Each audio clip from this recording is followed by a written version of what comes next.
इस देश में अगर कोई सबसे ज्यादा खुदा के सहारे जीने वाला इंसान है तो उसमें मौलवियों का नाम सबसे पहले आएगा, जो मस्जिद में इमामत करते हैं और जिनको हम लोग 8,000 रुपया सैलरी देकर एहसान कर रहे हैं और बोलते हैं कि मौलवियों के पैसे में तो बरकत है।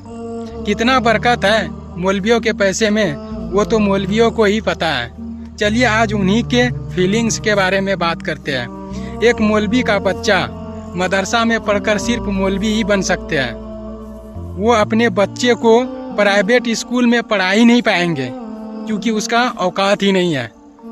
प्राइवेट स्कूल तो छोड़ो, वो अपने बच्चे को सरकारी स्कूल में भी पढ़ा नहीं पाएंगे क्योंकि वहाँ पे भी एग्जाम फीस, रजिस्ट्रेशन फीस लगते हैं। वो उतना सा भी खर्चा अफोर्ड नहीं कर पाएगा अपने सैलरी से।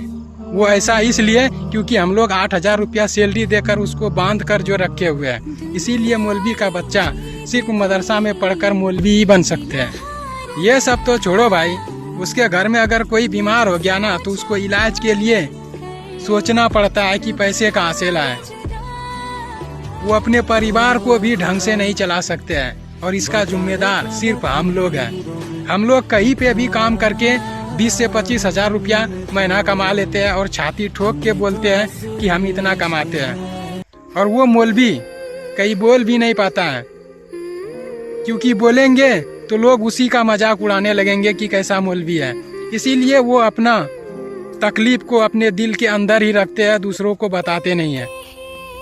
और जहाँ बताते हैं, जहाँ बोलते हैं मस्जिद के मेंबर को कि मेरा सैलरी बढ़ा दो, तो वहाँ के मेंबर इमाम को ही चेंज कर देते हैं, तो कहाँ से बोल पाएंगे। और हम लोग बोलते रहते हैं कि मौलवी के पैसे में तो बरकत है। सही में बरकत है यार। लोग साला लाखों रुपया ले लेता है दहेज में, और मस्जिद के इमाम अगर निकाह पढ़ाने का 2,000 रुपया लिख दे तो बेटे बाप का देने में पसीना छूट जाता है। अपने गांव देहात में ही आप लोग देखे होंगे, किसी के घर में अगर 2 भाई है और उसके अंदर 2 चूल्हा जल रहा है तो एक ही भाई पैसा देता है, वो भी सालाना। बहुत लोग तो दे भी नहीं पाते हैं। जुमा के दिन मेंबर खड़ा होके बताते हैं कि आपके घर में पैसे बाकी है, फिर भी नहीं देते हैं। वो 8,000 रुपया भी नहीं दे पाते हैं उसको सैलरी, और हम लोग बोलते हैं कि मौलवी के पैसे में बरकत है। एक मौलवी अगर एक कुर्ता को बार बार प्रेस करके उसी में इतर लगा कर क्या घूम लेते हैं, हम लोग बोलने लगते हैं कि मौलवी के पैसे में बरकत हो रहा है। लेकिन हम लोग उसके दिल में क्या तकलीफ है कभी भी जानने की कोशिश नहीं करते हैं। सिर्फ कुर्ता और इतर देखकर बोल देते हैं कि मौलवी के पैसे में तो बरकत है। अरे भाई, उसके साथ हर कोई नाइंसाफी करके रखा है। मस्जिद के मेंबर, चाहे वो हम लोग, चाहे वो बच्चे को जो पढ़ाते हैं उसका गार्जियन। आप लोग अगर इंग्लिश मीडियम कोई टीचर है, अगर वो कहीं पे भी बच्चे को होम टीचिंग कराते हैं तो एक बच्चे का फीस रहता है 3,000 रुपया या फिर 2,000 रुपया। देखे होंगे आप लोग और सुने भी होंगे। लेकिन अगर मौलवी होम टीचिंग के लिए जाता है एक बच्चे को पढ़ाने के लिए, तो उसको भी सिर्फ 500 रुपया ही देता है। तो उसको अलग अलग टाइम में अलग अलग जगह पे एक एक बच्चे को पढ़ाने के लिए जाते हैं। अगर वही वो मौलवी बोल दे कि हम सारे बच्चे को एक जगह पे लाकर एक साथ पढ़ाएंगे, तो वो भी पढ़ाने के लिए नहीं देते हैं। तो उसके साथ कितना बड़ा नाइंसाफी किया। अगर वो सारे बच्चे को एक साथ पढ़ा देंगे तो वो एक टाइम में पढ़ा सकते हैं 8-10 बच्चे को, लेकिन ऐसा करने के लिए नहीं देते हैं। और ऐसा ज़्यादातर शहर वाले करते हैं। गांव वाले तो सैलरी भी 8,000 रुपया देते हैं और बोलते हैं कि बच्चे को भी फ्री में पढ़ाओ। ऐसा लगता है कि उसके बच्चे का वो ठेका लेकर रखा है। और हम लोग बोलते हैं कि मौलवी के पैसे में बरकत है। अरे यार, ये सब छोड़ो, ठीक है। मेरा एक रिक्वेस्ट है आप लोगों से कि इन मौलवी का भी सैलरी हम जैसे लोगों के बराबर होना चाहिए, कम से कम। क्योंकि हम जैसे लोग कहीं पे भी जाकर 15 से 20,000 रुपया महीना कमा लेते हैं, तो मौलवियों का भी सैलरी 20,000 होना चाहिए मिनिमम। अगर आप बच्चे को उसी पैसे में पढ़ाना चाहते हो तो ऐसा बिल्कुल भी नहीं होगा। उसको 20,000 रुपया सैलरी मिलना चाहिए सिर्फ मस्जिद के इमामत का। और अगर आप बच्चे को पढ़वाना चाहते हो तो 5,000 रुपया और भी एक्स्ट्रा लगना चाहिए।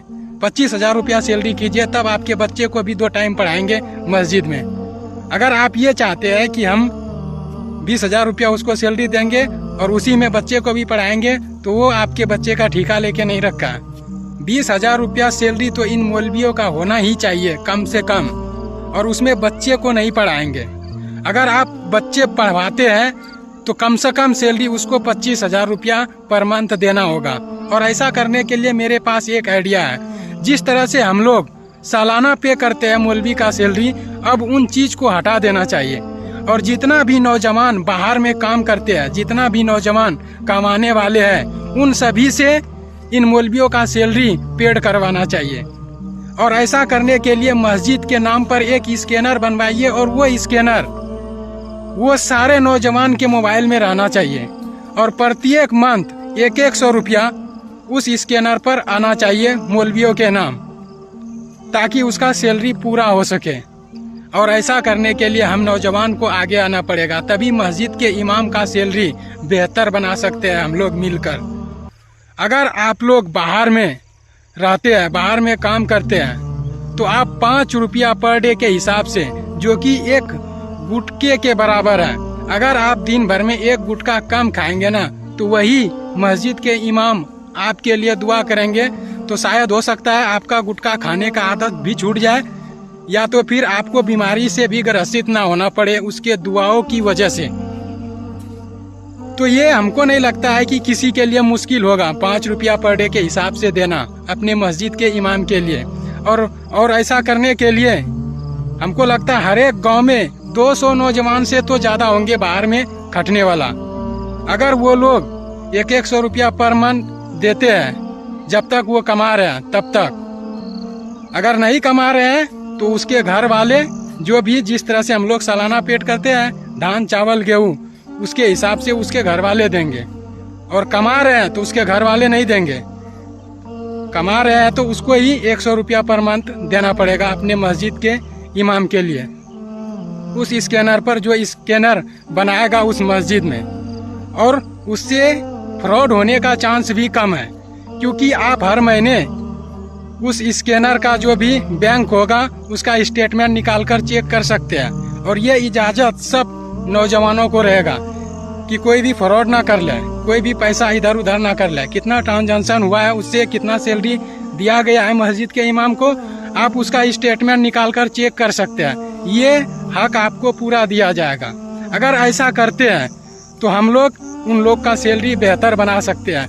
उसके बाद आप छाती ठोक कर बोलिए कि मौलवी के पैसे में बरकत है, और वो बरकत और नूर आपके बच्चों में भी दिखना शुरू हो जाएगा। जब उसका सैलरी आप बेहतर बना देंगे तो आपके बच्चों का लाइफ भी वही इमाम बेहतर बना देंगे। उसको तहकीक के साथ पढ़ाएंगे भी, और तहकीक के साथ उसको सब कुछ सिखाएंगे भी उस मस्जिद में। तो कितने लोग सहमत हैं मेरे बात से?